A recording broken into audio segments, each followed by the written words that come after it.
bar des supporters sur Maritima. Bonsoir à toutes et à tous. Très heureux de vous retrouver comme tous les soirs du lundi au vendredi. 17h30 avec un grand plaisir ce soir puisque c'est Sébastien Pérez qui nous accompagne. Salut Seb. Salut Marc, salut à tous. L'ancien joueur de l'Olympique de Marseille qui vient prêter main forte à l'équipe du BDS. On est très content. On est tout seul sur le plateau. Le troisième larron est à l'extérieur, normalement. Conf de presse cet après-midi du côté de la commanderie. Bonsoir Karim Attab. Salut Marc, salut Seb. Bien entendu, je souhaite la bienvenue de manière officielle à mon poteau Sébastien Pérez. Je suis très heureux qu'il rejoigne l'équipe du bar des supporters en compagnie de Jacques Bail, de Steph Martins, de Marc Galli et de moi-même. Voilà, on devient 5 mousquetaires et franchement, j'espère qu'on sera unis comme les 5 doigts de la main, même s'il faut s'attendre à certains tacles de temps à autre. Donc j'espère que tu as mis les protège-tibias. T'inquiète, tu sais que je suis généreux de ce côté-là. Karim, grosse actu, on l'a dit ces derniers jours, la défaite à Brest, le départ de Gennaro Gattuso, l'arrivée de Jean-Louis Gasset, la préparation d'OM Shakhtar, tout ça en moins de 3 jours. Quelle était l'ambiance cet après-midi à la commanderie ?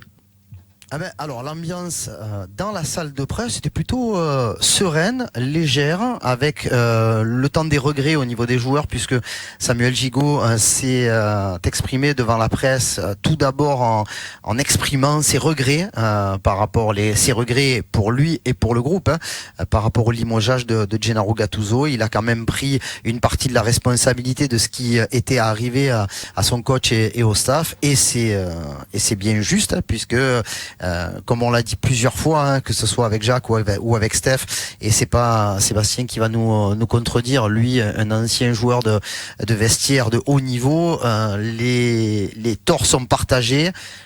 Encore une fois, on ne peut pas limoger 20 joueurs, donc on prend la solution de facilité et on change celui qui gère un petit peu le groupe.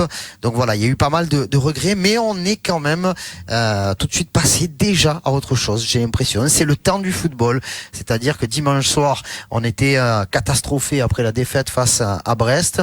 Lundi, on nous annonçait le départ de Gennaro Gattuso, la possible arrivée de Jean-Louis Gasset, qui a été officialisée hier, déjà un entraînement hier, un deuxième qui est en train de se terminer, pas très loin de là où je suis, et demain un match très important en Ligue Europa contre le Shakhtar Donetsk. Ainsi va la vie de l'Olympique de Marseille avec son 4e entraîneur depuis le début de la saison, mais j'ai l'impression, et c'est terrible de le dire comme ça, que voilà, la vie suit son cours et on est déjà passé à autre chose. Ouais, Sébastien, pour de bon, si on compte effectivement l'intérim de Pancho Abardonado, c'est le 4e entraîneur, Jean-Louis Gasset, est le 4e entraîneur de cette même saison. Pour une stabilité demandée par les supporters, on en est un petit peu loin, quoi. Stabilité, continuité, c'est pas forcément des mots habituels du côté de l'OM, encore plus cette année. Malheureusement, les années passent, mais les situations se reproduisent. Moi-même, je l'ai vécu à l'époque sur l'année où Roland Courbis se fait virer, et puis arrivé, je crois que c'était 5 entraîneurs. Donc voilà, c'est des moments compliqués. Je peux sentir et comprendre ce que peuvent ressentir les joueurs, et aussi ce que peuvent ressentir surtout les supporters et les amoureux de l'OM. Tu confirmes qu'effectivement, même si régulièrement on peut dire ouais, c'est des professionnels, ils doivent faire leur taf, toutes ces péripéties-là, ça impacte quand même un peu le vestiaire. C'est impacté, complètement, c'est impacté, parce que tu subis beaucoup de choses. Après, sans revenir réellement sur la faute de l'un, sur la faute de l'autre, on sentait vraiment sur les derniers matchs une distension entre la volonté de ce que voulait peut-être mettre en place le coach et ce que faisaient les joueurs. Donc forcément, il faut une réaction. Et puis à l'OM, on n'a pas le temps. Il faut aller vite, il faut les résultats, il faut la manière aussi. Et il n'y avait rien de ça. Alors depuis hier, Karim, on a beaucoup posé de questions à Jean-Louis Gasset, à son arrivée, sur son âge, sur sa capacité à digérer ce qui s'était passé pour lui à la CAN, sur ses schémas de jeu préférentiels, sur sa méthode, même si la vérité, effectivement, on commencera à la voir demain sur le rectangle vert, comme dit Steph Martins. Est-ce que ces réponses t'ont convaincu ? Ouais, après, voilà, c'est difficile de dresser un état des lieux tout de suite après une conf de présentation en compagnie du président et une conf d'avant-match, avant une rencontre décisive en Ligue Europa. Après, voilà, moi j'ai quand même l'impression qu'il est bien dans ses baskets, qu'il est bien dans son poste. Déjà, il a beaucoup d'expérience, donc tu sens qu'il ne panique pas. Tous ses mots sont pesés. Il a parlé de cette fameuse mission de 100 jours, aucun objectif, tout en rappelant quand même que la Ligue Europa est une compétition un peu à part et qu'il aimerait ramener lui et son équipe un peu de soleil pour beaucoup de gens qui n'en ont pas en ce moment ici autour de l'Olympique de Marseille. Pour tout ce qui est schéma, je suis pas persuadé qu'il passe à 3 derrière demain, même s'il a dit avoir regardé les 2 derniers matchs et avoir aussi scruté ce qui s'était passé lors de la période 3-5-2. Il a quand même dit qu'ils ont beaucoup travaillé hier dans la mesure où ils ont eu une séance d'entraînement, mais ils ont travaillé hier en fin d'après-midi et même dans la nuit, semble-t-il, avec Pancho Abardonado, qu'il a chaleureusement remercié pour l'aide précieuse qu'il a portée au nouveau staff pour essayer. Il a dit, moi, je connais les joueurs, je les connais, c'est les hommes que je ne connais pas. Et donc, par rapport à ça, le rôle de Pancho Abardonado est quand même très important. Et là, on a vu tout à l'heure toute l'organisation. Le chef d'orchestre, c'est Jean-Louis Gasset. Et après, tu as plusieurs personnes. Ghislain Printemps était avec une partie du groupe, Pancho Abardonado avec une autre. On entendait beaucoup le préparateur physique Gilles Archambault qu'on avait trouvé dans l'intérim après Marcelino, qui donne beaucoup de la voix, qui est très directif et qui semble lui aussi savoir où est-ce qu'il veut aller, parce que il me semble que le préparateur physique qui est annoncé, Nicolas Girard, le fils de René Girard, n'est pas encore arrivé à Marseille. Donc voilà, il y a une ambiance de travail. On n'est pas dans un truc où on peut vous dire le groupe vit bien, ça rigole et compagnie. Il y a quand même beaucoup d'applications parce que tout le monde veut se montrer auprès du nouveau staff, du nouveau coach, quoi. Sébastien Pérez, qui a bien connu Jean-Louis Gasset sur une partie de ta carrière, notamment du côté du FC Istres. Ouais, je terminais ma carrière en tant que joueur et j'ai été sous les ordres de Jean-Louis, voilà, pour revenir à mon vécu. Voilà, humainement, c'est vraiment une personne exceptionnelle. Voilà, il est présent, il est dans l'échange. Encore une fois, il te raconte une histoire et t'y crois et t'as envie de le suivre, et voilà. Donc management affectif, ce qui empêche pas que quand il faut taper du poing sur la table, c'est pas le dernier. Donc voilà, mais voilà, il est auprès de ses joueurs, il est à l'écoute, mais il sait être directif aussi quand il le faut. Est-ce que tu as été surpris quand même de le voir débarquer à l'Olympique de Marseille, de voir que dans l'urgence, Pablo Longoria s'était dirigé vers sa candidature à lui? Surpris, oui et non. Disons que il sortait d'une situation pas forcément évidente avec la Côte d'Ivoire. Donc le fait que on l'ait contacté, mais surtout qu'il ait adhéré, ça prouve le caractère de l'homme et ça prouve l'envie. Et puis c'est un homme du Sud, et quand on a l'OM qui est au bout du fil, je pense qu'on n'a pas à réfléchir, on a juste à se laisser guider par son envie et son instinct. Et puis c'est un amoureux du ballon, et je pense que un jour ou l'autre, l'OM et lui devaient se rencontrer. Karim, 2 entraînements déjà, tu nous disais tout à l'heure. Est-ce que dans le comportement des joueurs, tu as senti des petites différences déjà de ces dernières semaines? Non, pas vraiment, hein. Je dis juste que l'ambiance était au travail avec du sérieux, pas qu'elle ne l'était pas avant, mais je disais un groupe plus concentré, peut-être un peu moins dissipé entre guillemets, mais bon voilà, il faut pas te donner des mots qui sont contradictoires avec la réalité. Je veux dire, c'est que les visages sont plutôt fermés, la situation est un peu compliquée. Par contre, il y a une grosse nouveauté, parce que lors de la conférence de presse, Jean-Louis Gasset nous a confirmé qu'il y aurait bien une mise au vert ce soir.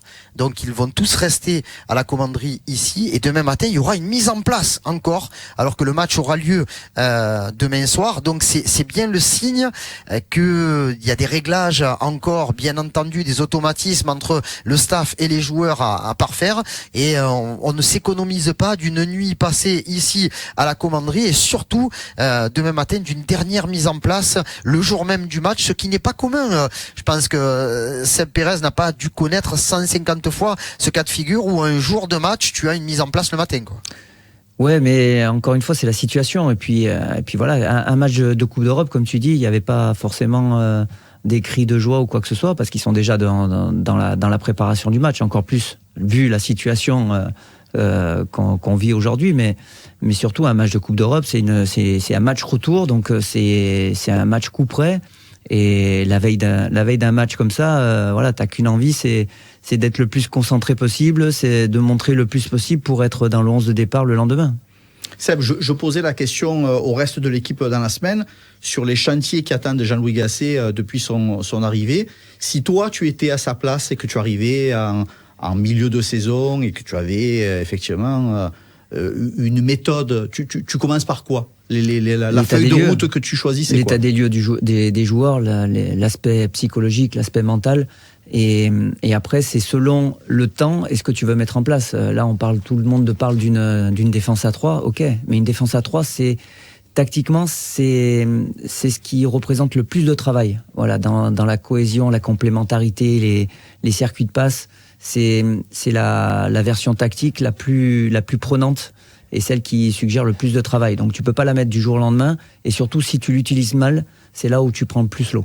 Donc voilà, je pense qu'il a cette réflexion là. C'est vrai qu'on est, on va dire, presque tous à dire que peut-être par rapport à la qualité des joueurs, c'est le schéma tactique où les joueurs phares de l'équipe peuvent se retrouver et être en bonne position. Mais encore faut-il du temps. Donc peut-être que là, le fait d'enchaîner les entraînements, on a peut-être une indication là-dessus. Dans la conf de presse de cet après-midi, Karim, on a abordé effectivement ce schéma. Michel Aliaga, notre confrère de France 3, a posé de manière insistante cette question sur le schéma de jeu. Il a dit avoir beaucoup discuté cette nuit avec Pancho et le reste de son staff. Pourtant, toi, tu semblais me dire tout à l'heure que dans le décryptage, tu n'étais pas sûr qu'on attaque le 3-5-2 dès demain soir. Non, parce que il insiste quand même sur le rôle des joueurs. Il dit, par exemple, quand tu prends un but à la 93e contre le Shakhtar, c'est pas le système qui fait le schéma de jeu qui est en cause. Non mais exactement. Quand tu prends le but contre Brest la semaine dimanche soir à la 88e, c'est pas le système de jeu qui fait que, c'est parce que il y a une certaine fragilité chez certains joueurs, quelque chose qui est vraiment difficilement décelable, ou plutôt soignable, entre guillemets, si je peux m'exprimer ainsi, c'est le fait de ne pas subir une destinée compliquée en fin de match, comme on le fait très régulièrement. Je vais revenir sur les matchs de l'année 2024, pas ceux qu'on a vécu avant, mais bon, OM Strasbourg, égalisation à la 93e de Strasbourg, OM Monaco, occasion inratable pour Vitinha à la 94e, il la rate. Voilà, OM Lyon-OM, tu as la possibilité dans les dernières minutes de revenir, tu ne le fais pas. Là, contre Brest, tu es en supériorité numérique, et au final, t'as un contre à très très bien joué dans les 10 dernières minutes avec Luis Enrique et Aubameyang, c'est très très mal joué, et au final, tu prends un but à la fin. Et je reviendrai pas, parce que bon, même si c'est ce qui nous anime pour demain, c'est le match entre l'OM et le Shakhtar Donetsk. Je rappelle quand même que le Shakhtar a été hyper réactif. La semaine dernière, ils ont marqué au bout de 4 minutes après l'ouverture du score de l'Olympique de Marseille, et ils ont égalisé 3 minutes après le but d'Iliman Ndiaye à la 90e. Donc à un moment donné, quand ça arrive une fois, 2 fois, 3 fois, 4 fois, 5 fois, 7 fois, 20 fois, c'est qu'il y a un réel problème. Et le réel problème, il est bien entendu, tu peux le régler peut-être avec de la tactique, avec une démarche comportementale individuelle sur chacun des cas, des joueurs qui peuvent être dans une surface qui est importante à ce moment-là, que ce soit la surface de réparation de l'OM ou celle de l'adversaire. Mais bon, pour moi, à un moment donné, c'est vraiment là que le problème mental intervient. Mais bon, les coachs sont plutôt des entraîneurs de football. Ils ne sont pas tous des psychologues. Donc je sais pas comment trouver la solution. Peut-être qu'un nouvel entraîneur, avec le fameux choc psychologique, peut changer certaines choses. En tout cas, on l'espère, avec le franc-parler et la facilité à se faire comprendre, j'ai l'impression, de la part de Jean-Louis Gasset. La philosophie générale chez Jean-Louis Gasset, tu me dis si je me trompe, c'est d'essayer de mettre ses joueurs, son équipe dans les meilleures dispositions. Si effectivement il ressent, comme il semblait le dire, que le 3-5-2 est un schéma de jeu, même s'il est peut-être plus compliqué à mettre en place, qui est plus confortable ou qui semble plus confortable pour les joueurs, est-ce qu'il ne va pas basculer plutôt vers ça ? Moi, je pense. Et en plus, surtout par rapport aux joueurs clés. On part toujours, t'as toujours des joueurs qui peuvent te faire la différence. Donc, c'est d'optimiser ces joueurs-là. Et quand on voit l'effectif de l'OM et des joueurs qui peuvent être clés, ça rejoint parfaitement l'idée du 3-5-2. Et il y a des phrases choc quand même, Karim. Quand il dit ma méthode, c'est mettre les meilleurs, mes leaders, à leur bon poste, dans les meilleures conditions, et ensuite on construit le reste de l'équipe autour. Oui. Après, déjà, il part du principe qu'il va responsabiliser ses leaders. C'est-à-dire, ça met un peu de pression aussi, quand même. Mais bon, j'espère qu'on n'en est plus là, et que les mecs, ils savent pourquoi ils sont sur le terrain et qu'est-ce qu'ils doivent apporter. Parce que quand on a posé la question sur est-ce que vous avez vraiment réussi à identifier pas mal de cadres au travers des discussions individuelles, il a pas répondu ce que moi j'attendais. Je pensais qu'il allait dire oui, il y a 6, 7, 8 joueurs qui émergent de ce groupe et qui sont capables de tirer les autres. Mais voilà, il s'est bien gardé quand même de prendre la responsabilité d'une telle déclaration. Après, voilà, les leaders, c'est qui aujourd'hui ?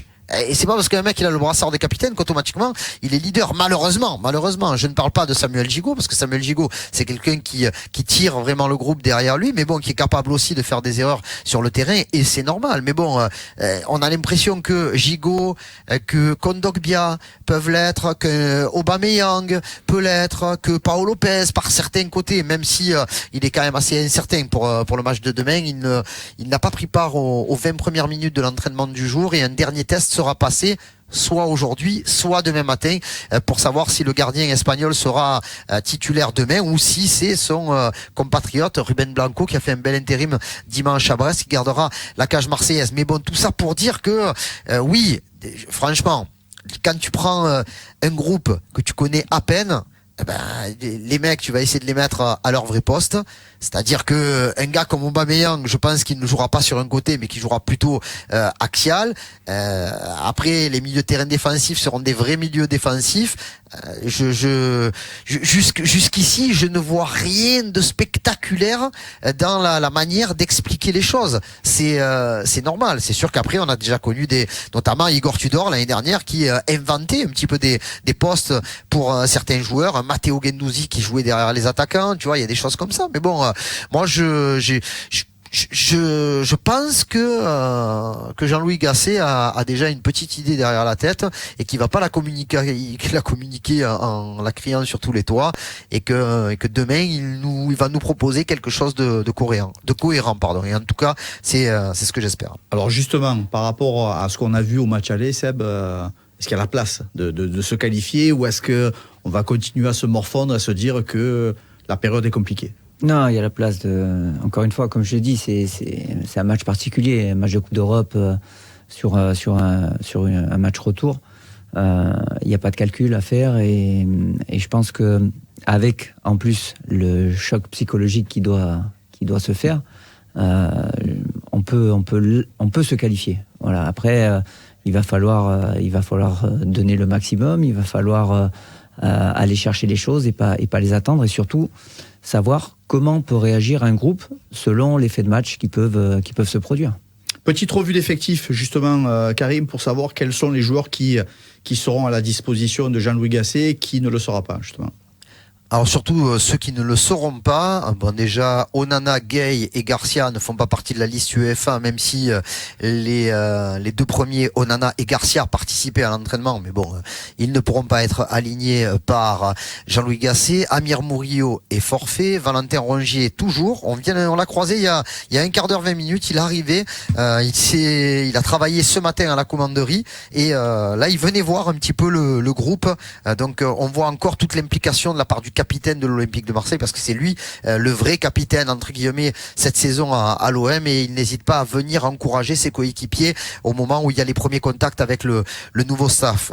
Pour le reste, on a parlé de l'incertitude de Paolo Lopez. On va parler également du retour de Jordan Verretou qui était à l'entraînement, mais bon, dans quelle mesure il sera capable de commencer un match, je ne pense pas. Peut-être d'entrer quelques minutes si le besoin s'en faisait sentir pour essayer de forcer la décision face à cette équipe du Shakhtar. Pour le reste, Balerdi est suspendu, voilà, et Samuel Gigot, qui était suspendu dimanche à Brest, lui est de retour. Tu es chargé exceptionnellement de faire la mise en place et la compo pour demain. Qu'est-ce que tu as envie de voir au coup d'envoi? J'ai envie de voir des joueurs qui vont de l'avant. J'ai envie de voir des joueurs qui ont envie d'emballer le match, parce qu'on sait que voilà, les supporters vont être derrière, et les supporters ont juste une envie, c'est de pouvoir se voir dans les joueurs. Donc à partir du moment où tu as un état d'esprit conquérant, un état d'esprit positif, le fait d'aller jusqu'au bout de ses idées, il y aura le public derrière toi. Donc j'ai envie que les Marseillais emballent ce match. Alors mets-moi des noms justement sur ces grands principes fondateurs. Mets-moi des noms. C'est d'avoir un football justement porté vers l'avant, c'est d'aller presser haut. Le fait de mettre de la densité toujours sur côté ballon. La compo, c'est du grand classique.